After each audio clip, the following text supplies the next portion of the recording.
መጣው እናቴ ኧረ እዛችን ወሳጅ ቡና ጠጥቼላት ልምጣ እንጂ አፈር ያስጠጣትና ኧረ እስከ ዛሬ ያላችሁ እንደው ግን መቼ ነው የሚሰለቻችሁ?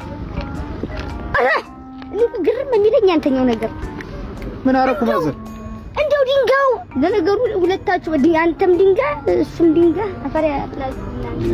ያልፈታናል በጣም በቃ ምንድነው ሁሌ እንደዚህ የሚገርምህ ታስካልኝ ሌሎች ስጋ ታረጋሽ ለኔ መረቅ ነው ታረጋ አዘለይ ሌሎች ምስር ታረጋልሽ ለኔ ስድርስ ሽሮ አይተልኛል በቃ ሁሌ እንደዚህ ነው። በቃ መረረችም የት እንደዚህ ይሄ ድንጋይ ብቻ ነው የማይናገረን።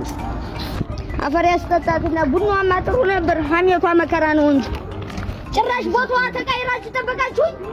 ኧረ ማዘር ረፍቱን ጭራሽ የሳረከኝ እንዴ በተለይ የቆመው አንተ የቆመው ጓደኞቹ ወልደው ከብደው ነው ቤት ይዘው ነው የተቀመጡ። እንደው ምን አለ እንደው ቤት ይዘህ ብትቀመጥ።